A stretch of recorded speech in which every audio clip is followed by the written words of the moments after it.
Greetings. This is a follow-up to that combat. Let combats end when it's over video, and there's a little discussion that was going on, um, where folks were talking about, oh yeah, well when you switch, to the combat mini game, and then another individual responded, well, this combat's not really a mini game. It's most of the game. Like most of the game rules are combat. So what are you talking about? And I think I've maybe confused the issue because I talked about quote unquote mini games in the video that no one watched about mini games. I love mini games, by the way.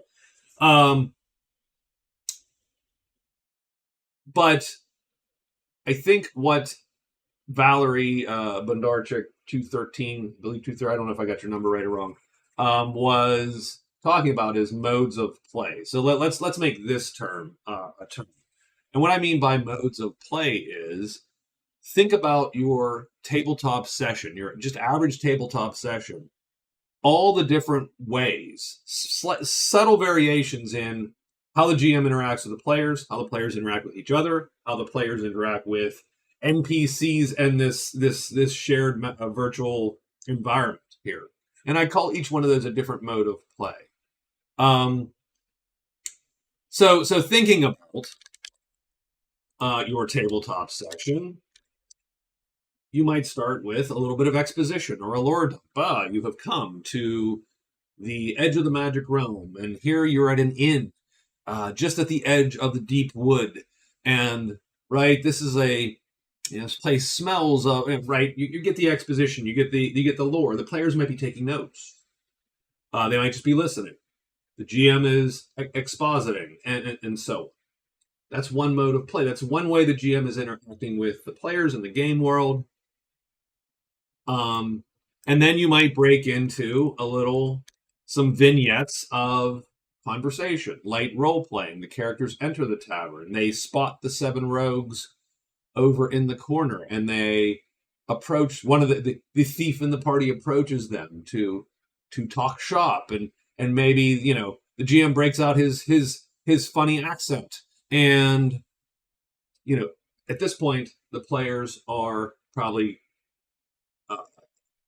vibing off each other, right? They're talking to NPCs. They're trying to establish their character's personality and quirks. The GM is trying to do the same to make one or two of these characters memorable and interesting because he knows they're going to have to come back here in the future. There's no purpose here. We're not making any skill checks. We're just talking back and forth. And the goal is to just have a little bit of light fun, and like I said, establish characterizations of all these different folks. You're probably not interacting with the environment that much necessarily.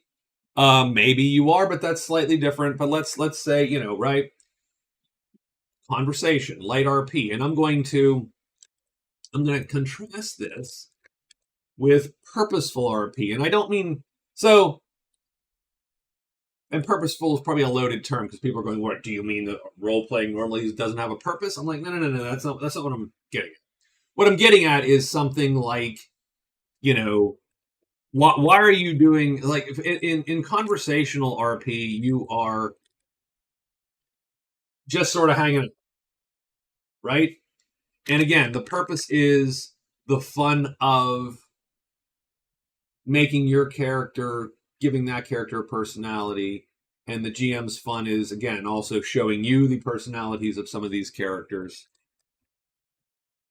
And there's not a deeper game purpose. When I say purposeful RP, I mean things like, okay, I'm using my investigation to see if he's lying, or I'm going to try to use conversation skills to turn the conversation toward the lost tomb that I think is in the deep woods, and see if these rogues know anything about it. But they probably want to go get it as well. They're, right? I've heard these guys are tomb robbers also, so I don't want them to know that I'm trying to hook them for information. So you might be breaking up the RP now with skill checks. Those skill checks might turn the conversation one way or the other. The GM is now like you are now interacting in a different way. It's not light RP, it's RP with some skill checks, interacting with the rules, you know, um, and you've changed the tone of the game. That's another mode of play. And maybe it's a very subtle one, and maybe you're like thinking, "Oh, this is bullshit," and that's fine. Um, that's fine. You can. This one actually is. So now, picture that you're all going to head off into the deep woods. Once you have persuaded the rogue's leader to give you information on the lost tomb, um, and then track down some rumors and so on and so forth, you now have to prepare for your trip into this 3 or 4 day trip into the deep woods. And now you are logistics. You're doing logistics. Do we have the provisions to get out to where we think this is? What if we get lost? What do we need for a dungeon expedition? Do we buy pythons to climb? Do we buy spikes to spike a door shut? How many torches are we going to need? How long do we think we're going to be underground? When we get out of the dungeon, will we have enough food to get back? Can we hunt on the way? It's interesting to me because, and again, totally different mode of play. You have switched the game. It's a different game now. You are not lightly chatting with in character. You might be chatting in character as you do this, but the purpose of the game has shifted, and now you are plotting a journey, and you are saying, what does one need if one's going to travel 3 days through deep woods and then go into a hole in the ground?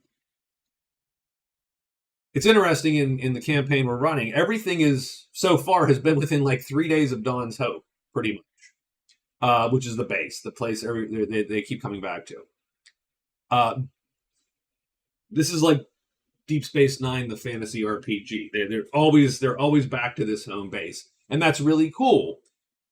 But man, the logistics has actually been fairly non-trivial, right? It's fairly important. They have to, every trip, they're like, well, once 3 days out, 3 days back, it's 6 days. Who's going to carry this food? Geez, right? Okay, are we going to be able to hunt on the way? It's all those questions.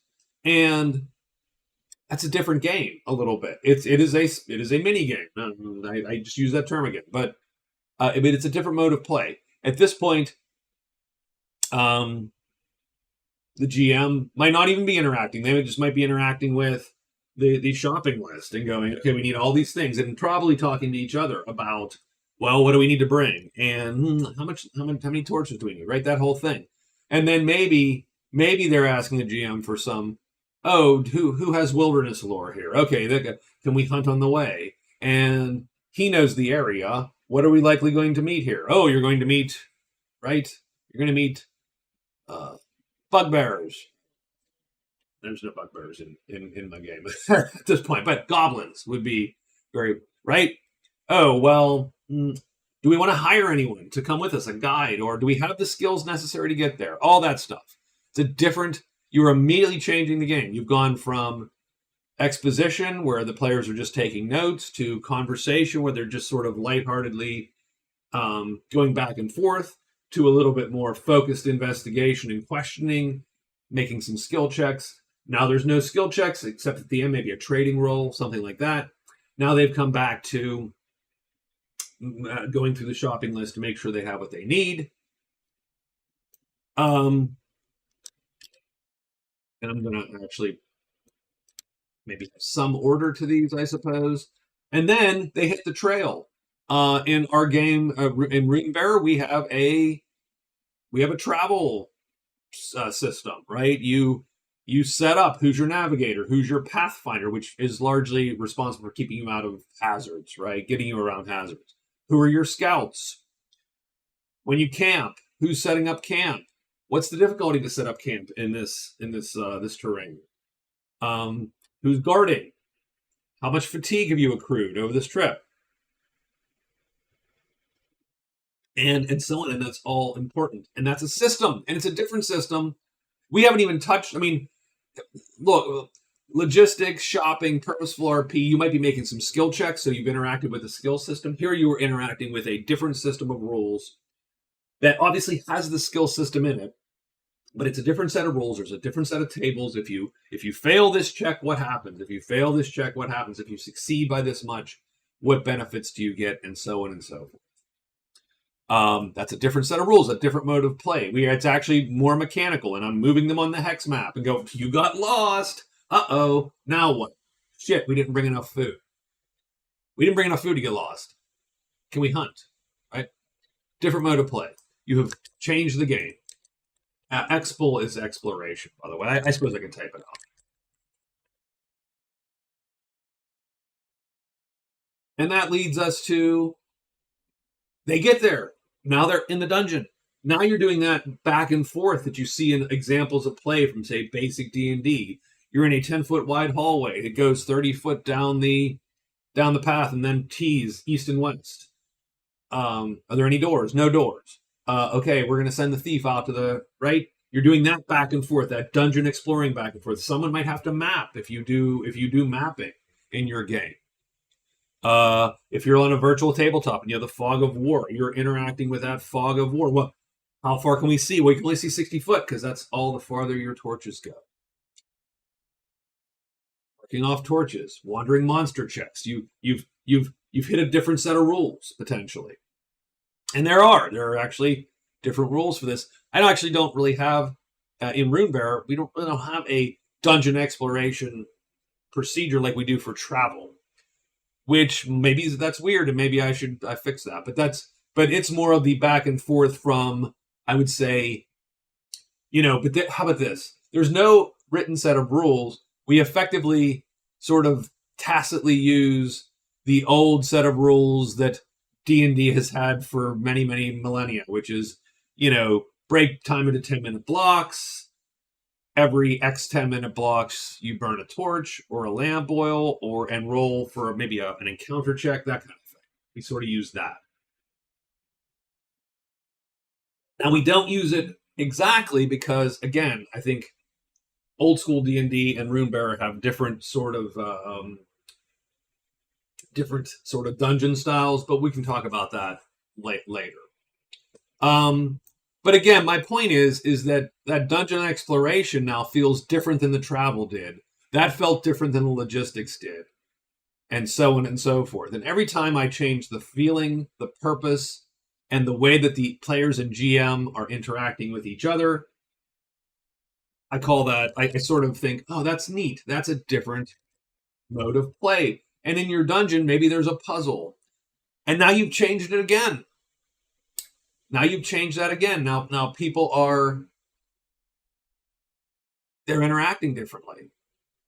You might have switched from the characters using their skills to now the players are going, oh man, what is as tall as a house and round as a cup? And all the king's horses can't draw it all up. That kind of stuff. Now they're puzzle solving. Now they are probably players to GM asking questions and trying to get a handle on what the puzzle is and what they need to do to move to the next layer of the puzzle. And then, you've gone an hour, burn out a torch. I'll make a wandering monster check, and all of a sudden one shows up, and now there is roll for initiative and combat, and you've immediately switched the game. No one's thinking about the puzzle anymore. You're thinking about, what's my initiative order? What are my options in combat? Right? Do I have any feats that are applicable? How much fatigue do I have for the day? Oh, God, I'm going to take a -1 to everything because I'm exhausted. God damn it. Right? And so on and so forth. Combat's a different game than any of those other games. Geez. Yeah, I can't. I would never be a weatherman. It would just never work. I'm pointing this way. All of these lines here are effectively different games within the game.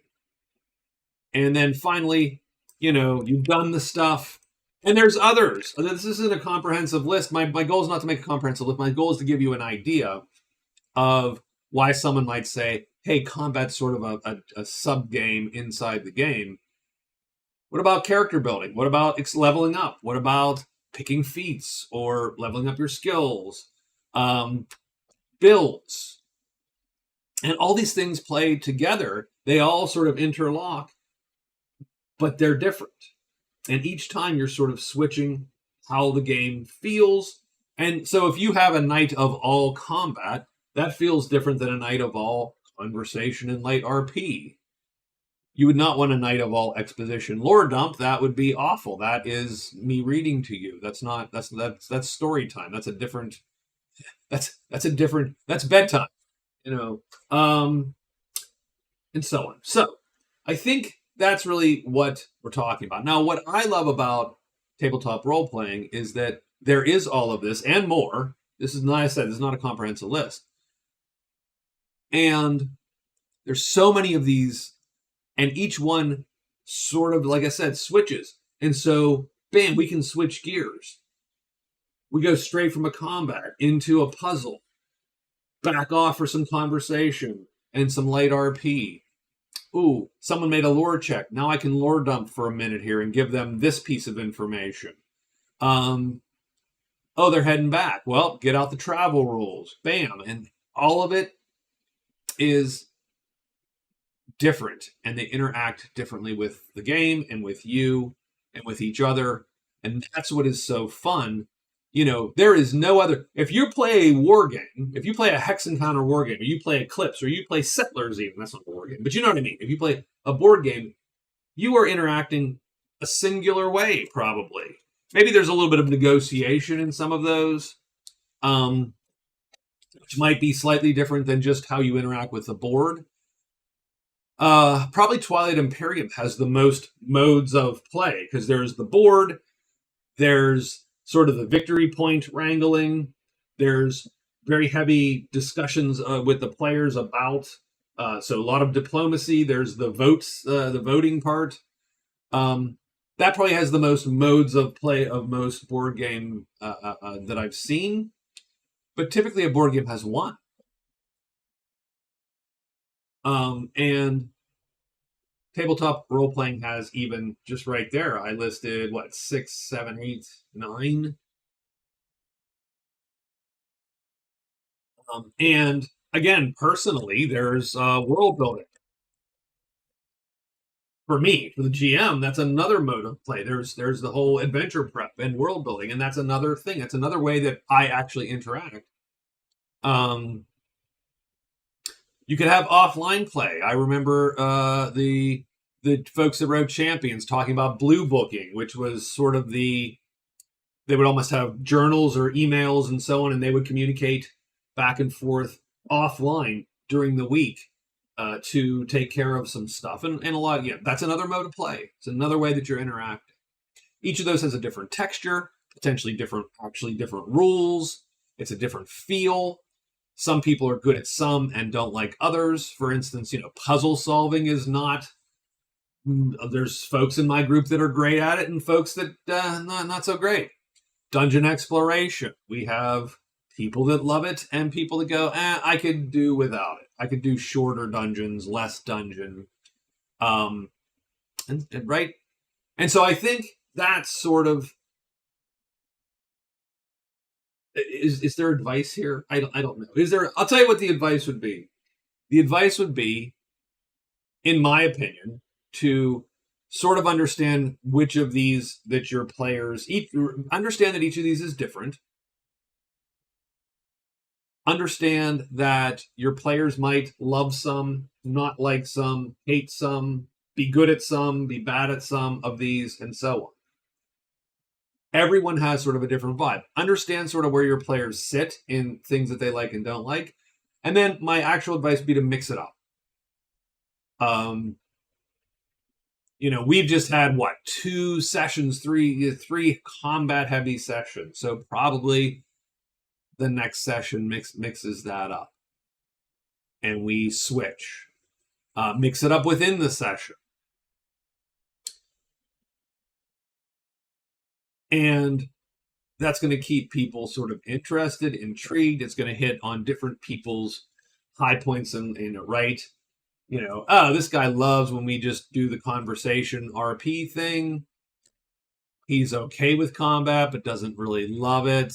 Whereas this lady over here, she's a she's a berserker gal. She wants to kick orcs from here back to Mordor, effectively.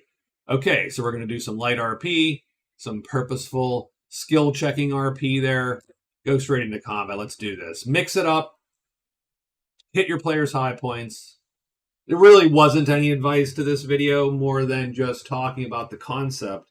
And this is one of the things I think really makes tabletop games, tabletop RPGs, what they are, which is really my favorite type of game.